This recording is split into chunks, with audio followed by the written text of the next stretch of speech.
చేపలు, పెరుగు కలిపి తీసుకుంటే ఆరోగ్య సమస్యలొస్తాయి అనే విషయానికొస్తే, మన ప్రెగ్నెంట్ వుమెన్ ఒకళ్ళు అడుగుతున్నారండి. మేడం ఫిష్ తీసుకున్నప్పుడు పాలు కానీ, పెరుగు కానీ తీసుకుంటే ఏమన్నా ఇబ్బందవుతుందా అని చెప్పి. యాక్చువల్‌గా తరతరాలుగా మనం అందరం అనుకునేది ఏంటి అంటే, పెరుగు, చేపలు కలిపి తీసుకుంటే ఆరోగ్యానికి మంచిది కాదు. డైజెషన్ సరిగ్గా ఉండదు. ఫుడ్ పాయిజనింగ్ అవుతుంది. అండ్ స్కిన్ ప్రాబ్లమ్స్ లైక్ బొల్లి మచ్చలొస్తాయని చెప్పి చాలామంది అనుకుంటూ ఉంటారు. చాలామంది తినరు కూడా.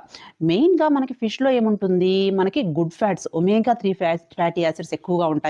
అండ్ గుడ్ ప్రోటీన్ ఉంటుంది. అండ్ మనకి కర్డ్‌లో ఏముంటుంది? కాల్షియం ఎక్కువగా ఉంటుంది. ప్రోబయోటిక్స్ ఎక్కువగా ఉంటాయి. సో, మనం ఏంటి మనం స్పైసీగా ఎప్పుడైనా తీసుకున్నప్పుడు, మనం దాంతో పాటు కర్డ్ తీసుకుంటే మనకొచ్చే డైజెషన్ ప్రాబ్లమ్స్ కూడా తగ్గుతాయి.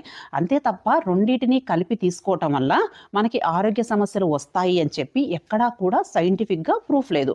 సో, ఫిష్ ఫ్రెష్‌గా ఉన్నప్పుడు అండ్ కర్డ్‌తో కలిపి తీసుకోవటం వల్ల మనకి హెల్తీ బెనిఫిట్సే ఉంటాయి తప్ప ఆరోగ్య సమస్యలు ఉంటాయి అని చెప్పి ఎక్కడా కూడా ప్రూఫ్ లేదు. సో, హ్యాపీగా తీసుకోవచ్చు. ఓకేనా? Thank you.